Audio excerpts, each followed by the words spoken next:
Let's begin with history. I'm going to mix it up a little. We'll end with science, but we'll start with history. And as the beginning said, I'm going to talk about gaudy religions. That means religions with gods in them. They all fall in the same way, and I'm going to focus mostly on the Western tradition, but you might start to see how these arguments will apply to even things like Hinduism and so on. Okay, so let's start with the grand picture of history, right? Imagine religions as species of animals, and you put animals in a big family tree, essentially, right, of how they started at one original species and that radiated out into various others, into branches and leaves and whatnot. Now think of religions in a similar way. The earliest religions date at least to 40,000 BC. Now, actually, we have evidence that goes even further back than that. But by 40,000 BC, we have shamanistic cave paintings and other things like ritual burials and things like that indicate that there was some sort of religion going on. 40,000 years BC, think about that. Now, the first priesthoods, we're looking at 10,000 BC when we have cities, or cities and villages and things where we have actual priesthoods established. So we've got 30,000 years where humans are walking around with religions and having religious beliefs before they even get priesthoods. But then finally they get priesthoods. It's still 8,000 years before Yahweh comes along and says, oh, hey, by the way, I am the one true God. And you see, of course, he does this in one tiny little place. I mean, he doesn't mention the fact that he exists to anyone but one tiny tribe of goat herders in one little place. And for another 1,000 years, even after that, he neglects to ever mention this Jesus character, right? So when you look at history, this Yahweh religion, this Yahweh-based religion, even Christianity, just looks like one among many. It makes no sense from the perspective of a cosmic deity who would, of course, been revealing the gospel from, year 40,000 BC. And all cultures, all history would show that this same God was sending the same messages to people in every culture and everywhere from as far back as we have any kind of evidence of religion. Even our written records go back to about 2000 BC, and yet there's no evidence of this having occurred. So history, just in the big picture, already refutes all religions, right? If there was any God-based religion, God would consistently be talking to people with the same message, the same belief system. But that's not what we see. What we see looks pretty much like human invention. Humans are making stuff up according to their local culture and happenstance of history. Now we skip up to look at Judaism. So we're going to start with Judaism because that's the first of the Western religions that's still around and has influenced the other major two. Now, in between 539 and 332 BC, Persia conquered Judea. Now, I want to point out, of course, that those of you who know geography, you can try to find Judea on there, the Palestine, the Holy Land, quote unquote. It barely shows up. I mean, it's basically almost just a piece of a red line of the border there. And compare that, of course, to the Persian Empire. Looks like the Persians had better gods, apparently. But the significance of that is that, the Persians, of course, that means Iranian. The modern-day country of Iran is the center of the Persian culture. It's where everything Persian came from. Zoroastrianism was the main Persian state religion of the time. When they conquered the Jews and hauled them off into slavery or into exile into other Persian cities, the Jews were much mixed up with and seeing basically the god system of this incredibly, enormously powerful empire that easily conquered them. And they said, well, they can't have a better God than we do, so we better get some of these cool God attributes pretty quick. And so they borrowed a lot of the ideas that the Zoroastrians had and added them to their religion. These are attributes of Judaism that did not exist before the exile. You won't find them in the Old Testament writings that were written before the Persian conquest. But afterwards, then you start to see it happening all throughout. This idea, first of all, of a war of a good God versus an evil God, of light versus dark, that was a Zoroastrian idea. The Jews did not have that. Before the Persian conquest, Satan was actually one of the right-hand men of God and was doing the will of God. So when Satan goes down to cause evil, he was doing it on orders from God. He's not an adversary in the sense of the enemy of God. But after that, of course, Second Temple Judaism started to acquire this idea of Satan as a rebel who took a legion of angels, rebelled against God, and was cast out of heaven, and now is responsible for all evil, and now all death in the world and so forth is this big struggle between the good God and the evil God, God and Satan and so on, which the Christians picked up. But that comes from Iran. That's a Persian idea. The idea that the world will end, that was not a part of Judaism before this conquest. The idea that God's justice would be realized in one great apocalyptic cataclysm, that was a Zoroastrian belief. That came from Persia. The Jews liked that idea. They adopted it. And of course, they turned everything around so that it would be the Persians that God would melt and not the other way around. But the idea comes from the Iranian conquerors. The idea that this world would end by a river of fire being sent by God that will flow over the universe and burn everything up except the righteous, That's Zoroastrian, the idea of the great apocalyptic burning. A new, better world that will be created in its place, the future heavenly paradise kind of thing. That comes from Zoroastrianism. That wasn't originally a Jewish belief. And the idea then, the most crucially, that all the good people will be resurrected by God to live in that new world happily ever after. This idea of an eternal paradise life was not a part of Judaism before. When you died, you just died and stayed dead, basically. You were kind of like a vague spirit in the earth. They didn't have an idea of an eternal paradise or an eternal afterlife, but the Jews picked that up from the Zoroastrians, and it became a fundamental requirement of Judaism. Now, when you look at the Talmud, one of the requirements of being a Jew is affirming that you'll be resurrected. Everyone else is explicitly declared a heretic in the Talmud. And yet, that wasn't a Jewish belief. That was an Iranian belief picked up from the Persian cult of Zoroastrianism. So when you look at this, you realize that this is just man-made religion, right? This is not a single God who thought of all this stuff at the origin point of Judaism. There was no, you look at when God's communicating with Abraham in the Bible, he doesn't say, oh, by the way, the world is going to end at a certain time. I'm going to resurrect everybody. I'm going to burn everything. And there's this awful guy named Satan, and you need to watch out for him. That's not there, right? So all of that stuff gets added on later, and it's borrowed from a human-created religion of Zoroastrianism. So certainly this is a historical piece of evidence that shows that Judaism is not a God-oriented or God-originated religion. It's just another cobbled-together man-made thing. Now, other things, of course, you know there are failed prophecies in the Old Testament, but related to this idea of God, of the Zoroastrian influence on Jewish belief, I'm going to read one particular prophecy that is conspicuous for not having happened, therefore refuting the entire Bible, because they can't possibly be a supernatural deity communicating to these prophets if they get things wrong. And it's also pretty horrific here. And this shall be the plague, I'm going to read. This shall be the plague whereby Jehovah will smite all the peoples that have warred against Jerusalem. Their flesh shall rot away while they stand upon their feet, and their eyes shall rot away in their sockets, and their tongue shall rot away in their mouth. That's, by the way, where Steven Spielberg got the idea for Raiders of the Lost Ark, melting. Here it is. And the same plague shall befall the horse, the mule, the camel, the ass, and all the beasts that shall be in their camps. What do the animals do? That's kind of rude. And it shall come to pass that anyone that is left of all the nations that came against Jerusalem shall go up from year to year to worship the King, Jehovah of hosts, and to keep the Feast of Tabernacles. And it shall be that whoever of all the families of the earth does not go up to Jerusalem, that's all the families of the earth, if they do not go up to Jerusalem to worship the King, Jehovah of hosts, upon them there shall be no rain. And if the family of Egypt even go not up and come not, neither shall rain be upon them. There will be that plague too, don't forget, whereby Jehovah will smite the nations that go not up to keep the Feast of Tabernacles. This shall be the punishment of all the nations that go not up to keep the Feast of Tabernacles. Never happened. Failed prediction. But notice this idea of the apocalyptic end world, and also the idea of the Jews as the master race that the entire world will bow down to. They kept getting conquered instead by other nations like the Persians, the Greeks, and then the Romans. So consistently, history turned out exactly the opposite the way that God told them it would. And this, we see, even is connected to aspects of, oh, that's a shame.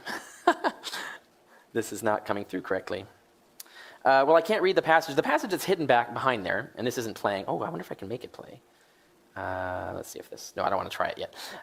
So the passage that's behind there is a passage about how God's going to burn everything up, and there's a funny funny line in it in Malachi 4:1-3. Those who have mobile devices can look this up. And what he says there is that the Jews who are faithful of Jehovah will be able to gamble as calves of the stall upon the ashes of the burned up victims and the step upon the skulls of their enemies. And let's see if this happens. But this is supposed to be an animated GIF from the Terminator, which is supposed to evoke. Let's see if it works. No, it doesn't work. Okay, so unfortunately you lose the video effect. But the joke was that I've heard this, I've seen this before. Oh, right, yeah. So that's Judaism. And you could go on and on about that, but the point is it's very easy to look at historical facts and show that it's a man-made religion. It doesn't have a pipeline to God, so it's not a divine thing. And so what they're saying about God is probably not true. But let's look at Christianity. Christianity originated as a Jewish sect, and what they did is the original Christians, is they took Judaism and they took this other fashion going on all around them and combined them to create a new version of Judaism, a sort of super Judaism. But notably, they did the exact same thing the Jews did when they were conquered by the Persians. They adopted all of these Zoroastrian ideas and made their religion different by incorporating this foreign culture that had conquered them. Well, this is exactly what the Christians then did, which is to say exactly what the Jews did again. By creating Christianity, is they borrowed all of these ideas of these popular religions around them held by their conquerors, the Greeks and then the Romans, and created a new religion. And some of the gods that their new god or their revised sub-god would be based on, the son of God, right, is all of these sons of God, except the one on the end is a daughter of God. Osiris, Adonis, Romulus, Zalmoxis, and Inanna are just the ones that we know for sure had resurrection cults prior to Christianity. There are many other similar gods that could be put into this category, but they're harder to date. Inanna, on the end, by the way, we have stone tablets dating back to 1700 BC, in which she descends to the lower world, into what we would call hell, is stripped naked, put on trial in a kangaroo court, is stricken dead by a death spell, and then nailed up, basically crucified. And then her minions come down and feed her the food of water and life 3 days later, and she's resurrected from the dead and ascends to glory. Sounds like a similar tale we've heard before, right?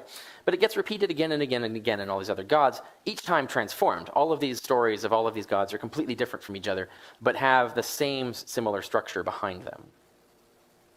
And the ones that Christians would most be aware of are Romulus, for example. Roman state god, his death and resurrection was celebrated in annual passion plays, actually called passion plays. They were actually acted out, the death and resurrection of Romulus every year. It was a Roman state religion.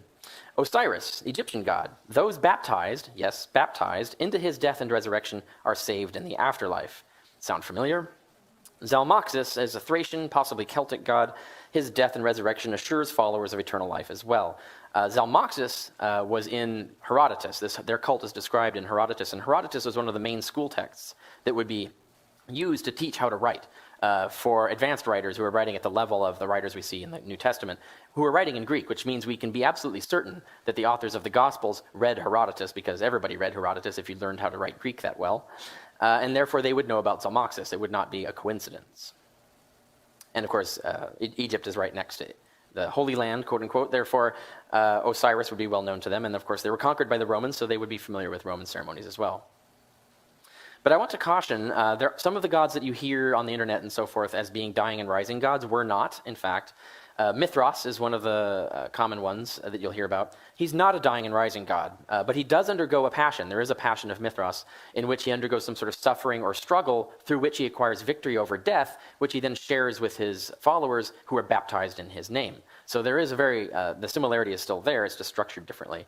Incidentally, all the Gospels of Mithras were destroyed, not preserved. The only closest thing we have hints and quotations and suggestions and descriptions in various places in various texts, but no complete gospel. And this is the only one we have. It's actually the picture Bible version. This is a comic book, essentially, of the story of Mithras from beginning to end, with the central event in the middle. But the thing is this is like having a picture Bible without having the text of the Bible. So we don't actually know what's going on in each scene because we don't have the description. But nevertheless, we can kind of make certain inferences of what was going on through it. But this is the closest we get to the Gospel of Mithras, is this stone comic book, in a sense. But what all these gods do have in common, including Mithras and the other ones, they are all savior gods. They are all the son of God or daughter of God. Some of them are women. They all undergo a passion. They're using the exact same Greek word, by the way, which means suffering or struggle in that time. They all obtain victory over death, which they share with their followers. They all do this with some form of baptism or communion, or both. And they all predate Christianity. So what we're looking at here is just like the Zoroastrian scenario. This whole structural idea was borrowed and then added onto Judaism. And what you do when you take these elements and add them onto Judaism is what you get is Christianity, right? So once again, we see a man-made thing. And it wasn't a case where, like to Abraham, God revealed in the Old Testament that there's going to be this Jesus figure and he's going to, if you have faith in him, you're going to be resurrected and all of this stuff. This stuff doesn't appear until, coincidentally, when the Jews are conquered by a nation that has religions that have these elements. So it looks like man-made, not divinely made. So Christianity is just like Judaism, borrowed from other religions. Let's talk about evil. So I'm going to move on into a different period of history. It's another broad scope of history. Let's look at it that way. But we'll start with Epicurus, so given this famous line. Is God willing to stop evil but unable? Then he is not powerful. Is he able but unwilling? Then he is not good. Is he both able and willing? Then how can there be evil? Is he neither able nor willing? Then why call him God? That was Epicurus, and as this meme says, atheists winning the argument since 300 BC. There's never really been a good answer to this. But we'll give one example, slavery. This photograph, I don't know if you've seen this before, it's quite famous. This was taken after the Civil War when slaves were freed in America, and this fellow wanted his wounds to be photographed and preserved for memory and disseminated so that people would see the incredible cruelty that American slavery involved. And these are Bible-thumping people, right? These are people who think the Bible is the shit. They did this to him. And this is appalling. How could any god stand by and watch this happening, much less watch it happening being done in his name with people citing his book, worshiping him, his actual worshipers, his actual followers, without saying a word? It's unbelievable. So what is the probability that a benevolent God would have a valid excuse not to say one heavenly word to his devoted believers about this ever in the whole of history, even worse in the time of American slavery? And what evidence do you have supporting that probability? If you're going to make up some excuse, how likely is it, and what are you estimating? What are you basing that estimate on? Those are the questions you would ask. But in reality, from our background knowledge of benevolent beings, because we know lots of benevolent beings, they're called humans. These humans who happen to be nice people, they're among the nice humans anyway, nice humans with the power to speak unharmed, who don't have to fear anything. I mean, if you're God, you're like Superman, you're invincible. You can't have your head cut off, you can't be shot, can't be burned. There isn't anything they can do to punish you. You can't have your job taken away, whatever it is. If you have no limitations on you that will prevent you from speaking, and you're a nice person, you have no valid excuse not to say anything. In fact, when we look at people, all the examples of other benevolent beings who are in the position of having the power to speak unharmed, a valid excuse not to speak is so rare, we never see one instance of it. And the word rare, by the way, means very infrequent, which happens to mean very improbable. And in fact, it's got to be at least millions to one against, because we know millions of benevolent people who are in this position who are vocally saying, condemning this kind of thing. If God is not doing it, then whatever excuse he has to be rarer than millions to one against. So that's one way to look at it. And of course, you know many other ways to design that argument in terms of pointing out that the excuses just don't hold up. All they do is make their theory more improbable rather than saving it. But I'm going to turn something around altogether. You've probably heard the philosophical moral argument, right? The morals only come from God. People believe there are morals, therefore God must exist, because where else would morals come from? Well, let's look at history. History actually refutes this. Let's treat atheism and theism as two different theories here. Atheism, as a theory, predicts that moral rules will only come from human beings, they will begin deeply flawed, and will be improved by experiment over thousands of years. Note, that is exactly what we observe. Slavery is just one example of many things where the moral rules were created by humans, they were deeply flawed, completely fucked up, one would say, and were improved gradually, very painfully, slowly by experiment over thousands of years. Therefore, atheism is vindicated by the historical record. Theism, as a theory, however, predicts a universe directly governed morally right from the start. In other words, the correct moral laws are disseminated immediately from the beginning. It would have been 40,000 BC, not 800 BC. But we would also possibly see the universe actually designed to be moral. We would have justice laws, stewardship of the world, enacting justice and mercy on God through God. We see none of these things. All of the things you would expect from a moral engineer are not there. But we observe no such laws built into the universe, no stewards or law enforcers but us, ever. So the theistic theory is completely refuted. Its predictions for history do not come true. It's falsified by history itself. Whereas the predictions of atheism are completely verified. So the moral argument goes the other way around. So that's for morals. Now I'm going to talk about things, whether they're moral or not, but they still involve moral concern. Yeah, what ought you do after you wipe your butt? You wash your hands, right? Okay. Everybody knows this, except Jesus, by the way. In Mark 7, Jesus comments on the Jewish tradition at the time of washing your hands and washing your utensils before you use them for meals and washing your hands before you eat. And Jesus says, this is a human tradition. It's not in the Torah. God did not command it. Therefore, you don't have to do it. You do not have to follow this rule. He says that things that go into your mouth can't harm you. Only things that come out of your mouth are evil. And meaning words, of course, but and blasphemies. But the point being is that he clearly did not know about germs, right? This was the best teaching moment in the history of the human race, where if you're a divine being, the one thing you know, if you stumbled across a TARDIS and were able to teleport, in time back to here, and people mistook you for a god and were listening to you, what was one of the first things you'd tell them about is germs, right? Because there's millions of people, kids, women, men, are dying and suffering in horrible ways because they don't know about germs. And simple things, simple hygiene, just cleaning your hands could save countless lives. And you have this guy, Jesus, who's portrayed as going around randomly healing this or that individual isolated person, but doesn't do anything like cholera, done, gone. If it was a god, you could eliminate cholera as easily as laying on hands on the earth, right? Just no more cholera, done. That would be how a god would do it. He wouldn't walk around town like a Benny Hinn clone trying to do faith healing acts. But the key thing here is that if Jesus was God or had any pipeline to God, surely he would know about germs and would teach and say, by the way, that is a tradition of men, but it's a really good one. It'll save lots of lives. In fact, you should do this more. And you should sterilize your instruments if you're going to engage in surgery. There's all kinds of things that you should know about. And by the way, water should be potable. You should make sure it doesn't have germs in it and so on and so forth. And clean your hands after you wipe your butt. But instead, Jesus seems to act like diseases are caused by demons inhabiting a person. In other words, he acts like the same primitive mindset of the time. So here we have conclusive evidence just in the Gospels themselves. Even if you treat them as literal books, Jesus is not God, because God would know about germs. So clearly God has not been talking to anyone. For all of these, it's just examples after example after example. There are many more one could go on. So history proves God's not been talking. Islam's no different. I'll briefly just say that the Quran also fails to mention germs, incidentally. So when the angel Gabriel was rambling on and on and on with these surahs to Muhammad, you'd think by the end Muhammad would be pissed off that Gabriel didn't at any time mention germs. That would have been really helpful information. By the way, also so would the printing press and a few other things. The Quran also endorses slavery, including sex slavery, which of course the Old Testament also does. And therefore the angel Gabriel thought slavery was really cool. Keep up with that. Like Judaism, God's promise of prosperity and superiority over all nations was also refuted by the opposite. Almost all Islamic nations are failed states or economic disasters compared to much of the quote-unquote infidel West, which has all the power and wealth. Now, that doesn't indicate that we're morally better than them, but it does indicate that if we're going to talk about gods helping us out, it looks like our God's doing a better job than theirs.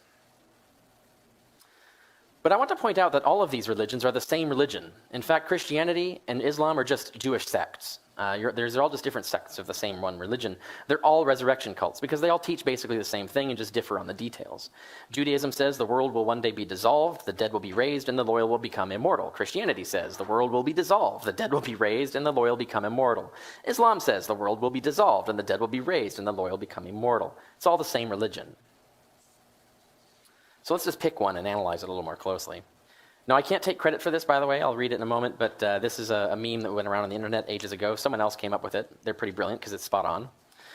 This is the description of Christianity, dead honest. The belief that some cosmic Jewish zombie can make you live forever if you symbolically eat his flesh and telepathically tell him that you accept him as your master so he can remove an evil force from your soul that is present in humanity because a rib woman was convinced by a talking snake to eat from a magical tree. That is literally the Christianity that was being taught in its first, let's say, 1,800 years, almost 2,000 years of Christian history. Totally makes sense, right? Now, a lot of Christians say, "Whoa, okay, that sounds a little ridiculous." Okay, so I get you. That's crazy. So we can make this more sensible. And so we came up with a new and improved Christianity where all that Eve stuff, okay, rib woman, stalking snakes, okay, that's all baloney. We'll grant you that. We'll concede you that. But I still have an imaginary friend who magically manipulates the world for me, and he also magically impregnated a woman 2,000 years ago, and she bore him a son who underwent an ancient ritual of blood sacrifice in order to dispel a curse laid upon me, thus ensuring I will be immortal. Footnote, although I've never seen this work for anyone else before. Now, that's completely honest and correct analysis of Christianity, a description of it, and yet it looks absurd when you actually spell it out that way. But what if someone came up to you and said that they have an imaginary friend named Zalmoxis, who they insist is really real, and they'll never die, because this ancient demigod cleansed their soul with blood magic, which grants them the power of living forever in a magical place no one can see. That actually existed. That was the description of the Zalmoxis cult, which is attested in Herodotus, as I mentioned, 500 years before Christianity. So if Zalmoxis cult is ridiculous, Christianity is ridiculous because it's just the Jewish version of the same religion. But let's go to history more recent. Heaven's Gate cult. The Heaven's Gate cult was in California, and they committed suicide, mass suicide, believing that their souls or the information in their brains would be teleported into a spaceship. They thought they'd get new bodies in this alien spaceship that was flying by the Earth at the time, and yet this whole belief, this idea that when they die that they'll be resurrected in new superior bodies, that's the Christian belief. This is just the scientific version of Christianity. So you have them saying that they'll get new bodies in an alien spaceship flying by versus what the Christians say is that they'll get new bodies in a magical alternative universe. The weird thing is that the Heaven's Gate cult makes more sense, right? Because in point of fact, they're talking about quantum teleportation and neural engineering, which are actual things that exist. We almost have the technology now. We can see how to build this technology within 50 to 100 years. We'll have it. It'll be a simple matter to simply copy a brain and rebuild it in another man-made body. All of that stuff is technology that's within human reach and within human understanding. So their idea actually made sense. There really could have been a flying saucer flying by, and if there was, and that those aliens probably could have scanned their brains and reproduced them in new, superior synthetic bodies on the ship. It's entirely possible. But compare this with what the Christians are saying. The Christians are saying not that. They're saying that God needs blood to fix the universe, but only his own had enough magical power to do it, so he gave himself a body and then killed it. Now, when you look at it like this, Christians are talking about voodoo and magic and stuff. They're not talking about anything that even has plausibility. The Heaven's Gate cult is actually more believable than Christianity. So if the Heaven's Gate cult is absurd, Christianity is absurd. So, okay, that all looks bad. But the usual thing is, can't we fix the plot holes with elaborate explanations? And I've misspelled explanations, I see here. Excanations? I was hoping there'd be a joke in there somewhere, but there really isn't. Can't we make excuses? But the thing is, if we have to make excuses, regardless of what they are, and our excuses have no evidence for them, in other words, they don't, because that's why we're making them up, right, on the spot, and those excuses are very improbable, and they typically are, like having an excuse not to mention to your own devoted believers for thousands of years that they shouldn't be keeping slaves. If your excuses are very improbable, then your theory is very improbable. If you have to use an improbable excuse to tack that onto your theory, the improbability of that excuse then attaches to the theory, right? So the theory becomes as improbable as your excuse, or actually more improbable, because if you have multiple excuses, those improbabilities multiply, right? And those of you who know how to do basic probability math, basic multiplying of probabilities, you'll notice that this probability gets smaller, smaller, smaller exponentially. And the fact still is that God has never communicated any essential scientific knowledge, ever. No germ theory of disease is in the Quran, in the Old Testament, or the New Testament, for example, nor anything else that's significant like that. God has also never communicated any essential moral knowledge. For example, he completely dropped the ball on slavery. God has never even communicated any consistent religious knowledge of any kind, despite claims going on for 40,000 years, all these different religions, no consistency whatsoever. So these facts remain, no matter what excuses you make for them. And these three facts are exactly what you'd expect if there are no gods, but they're not at all what you expect if there are gods. Okay, so maybe we can grant that. What if God is a total douchebag then, right? Can't there be one of those? At least then, maybe, yeah, he doesn't care about germs or slaves. Maybe, yeah, he's totally pro-slavery. He wants us to die of diseases. He's a total awful asshole. Okay, but he could still exist, right? So you really haven't refuted God yet. So there's really two possible kinds of douchebag gods. The one is natural beings, which are aliens, computers, and things like that. We could be living in the Matrix right now, and the douchebag gods could be our AI agents or whatever. But we're going to rule that out because that requires positing two improbable universes to explain one of them.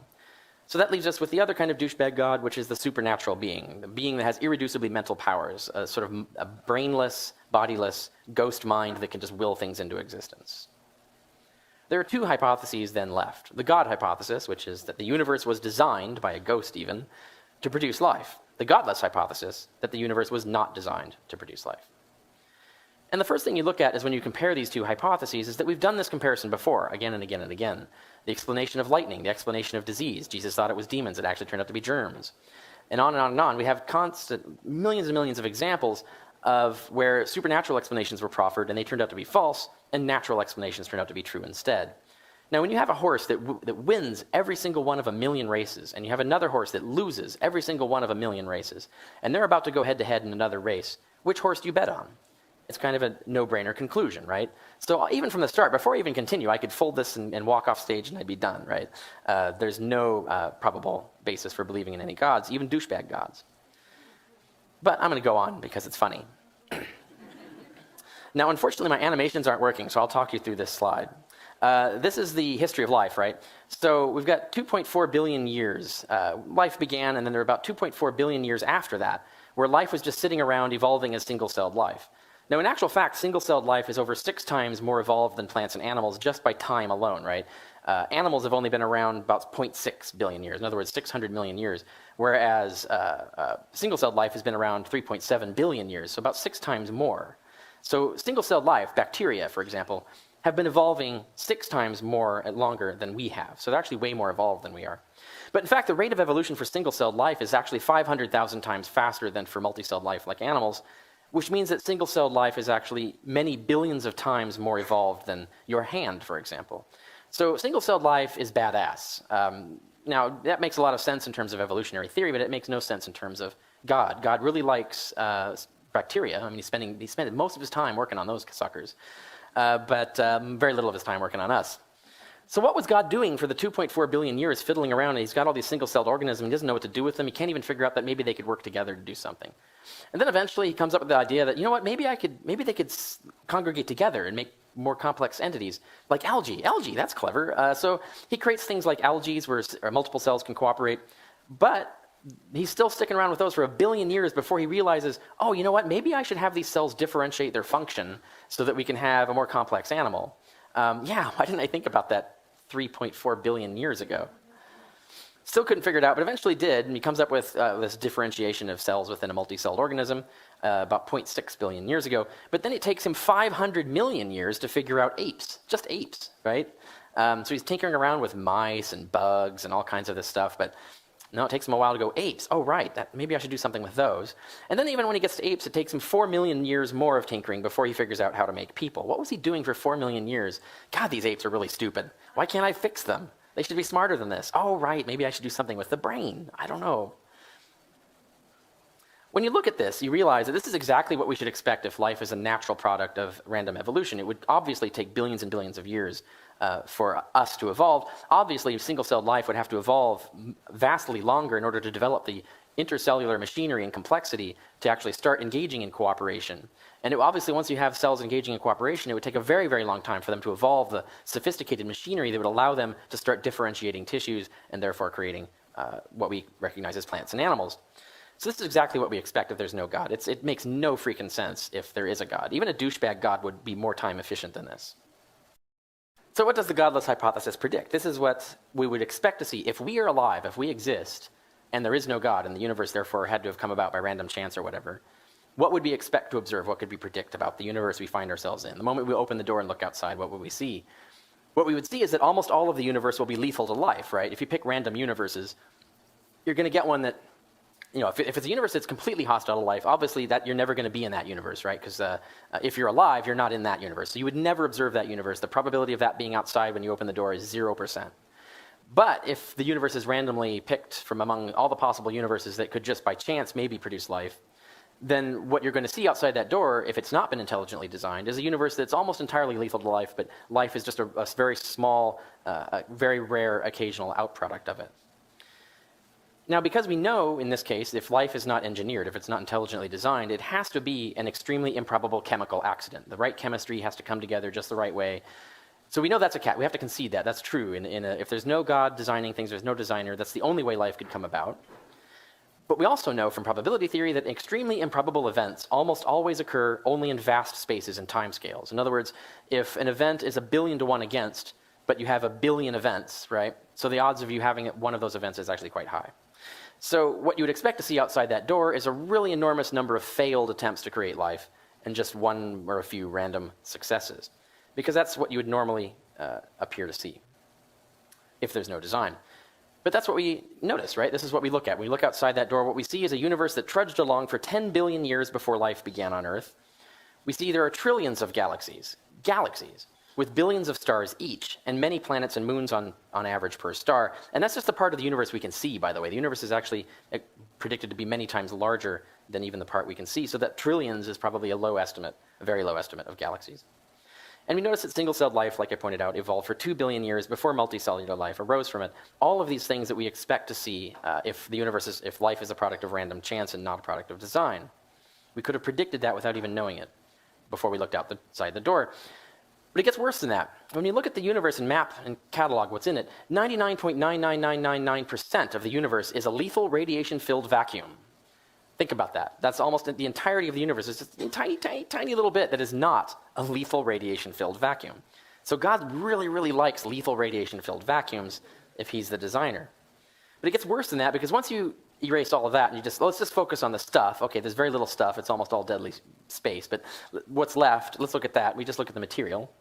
99.999999% of all the material in the universe composes stars and black holes on which nothing can live, right? Think about that. Like, most of the matter in the universe is dedicated to these gigantic things called stars and black holes that are vastly huger than planets. All that mass, and they are exactly the one place where life is not going to be found. They're incredibly lethal and hostile to life. You can't live there. And then, okay, so set aside all of that and just look at the tiny little crumbs that remain. 99.99999% of all the other material in the universe, space dust, asteroids, planets, moons, is barren of life or inhospitable to life. That's an extremely bizarre thing to observe for an intelligently designed universe that's supposed to be custom built to make life, right? This is actually the opposite of what we would expect then. But this is exactly what we'd expect to see the moment you open the door if there is no God, because the only universe we could be in is one like this. Or at least the probability is extremely high. That's what we'd see. And I want you to think about this in terms of scale. Imagine this house that I've got up here. Now imagine this house contains the entire universe that we know about, the entire known universe. The amount of volume in this house that would be hospitable to life, the rest of it is completely entirely lethal to life. The amount of volume that would be hospitable to life would be smaller than a single proton. Not smaller than a bacterium, even smaller than the proton in an atom in a bacterium. If you walked into that house, you see that it's almost entirely lethal to life, and you couldn't even find the one proton that life was living on in there. Would you conclude that the house was designed to create life or designed to be hospitable to life? No, you'd conclude the opposite. Now, it's worth pointing out that Aristotle actually thought the universe was much more conducive to life than this, and he described it a complete cosmos. In going all the way to the stars, it was completely inhabited and completely inhabitable. Aristotle's universe was 10 to the power of 30 times more hospitable to life than ours is, which means Aristotle is a vastly better engineer of universes than God would be, apparently. I think even a douchebag God could outdo Aristotle, but evidently not. So the results. We cannot predict any distinct features of this universe on the God hypothesis. Almost all the distinct features of it are unexpected. To the contrary, the God hypothesis predicts very different observations should be made, but we can successfully predict numerous very weird features of this universe, its vast size and its incredible lethality and all of that, on the godless hypothesis. In fact, the probability that the universe would look like this, the way I've described it, is 100% expected. It's exactly the universe we should expect to see the moment we look out the door. Now, so then what they'll come up with is, well, but fine-tuning is so improbable, and the universe requires fine-tuning. The problem is that their God requires more fine-tuning. In fact, they're proposing, first of all, they're proposing something we have no evidence of, a brainless mind, a mind without a body. We have no evidence that that's even a possible thing. So they're already off the rails from the start. But even if we grant them that, what they're proposing is that there is a mind that just happens to exist for no reason, that is at least as complex as a human mind, because it has to be at least as intelligent as a human and have at least as much knowledge as a human. In reality, of course, their God, they're imagining, is vastly greater than that and therefore vastly more complex. But if you're going to pick random soulless or random bodiless minds out of a grab bag of all logically possible bodiless minds, and you want to get something that's human intelligent or better, you're going to have to get information specificity equivalent to human or better. In fact, information specificity, the complexity of human intelligence, is in the vicinity of 10 to the power of 5 billion. So think about that, 10 to the power of 5 billion. That's extraordinarily unlikely. In other words, the attributes required for a creator are extraordinarily improbable attributes to have. Theology thus posits an even greater coincidence than a random universe. They want to explain a mildly finely tuned universe by positing a massively finely tuned God, and not explaining where that fine-tuning came from. And maybe they'll go to gods all the way down, like the turtle argument, but I think that's a losing way to go, and you know they won't go there. So here's the summary. No moral God is likely to exist on present evidence, quite clearly. Only very improbable excuses can rescue God from that. No supernatural causes or communications have ever been discovered, but millions of natural ones have. Excuses make no difference to the resulting probability. And the universe is contrary to predictions of any likely God hypothesis. Only improbable excuses make it fit. And the universe is exactly what is predicted by the godless hypothesis. Even really weird predictions come true. And that's the state of things, and that's where we get from science and history. So we could write Ulan Khulufad's book long before he actually is supposed to have written it, according to Douglas Adams. And I could say, well, that about wraps it up for God. Thank you.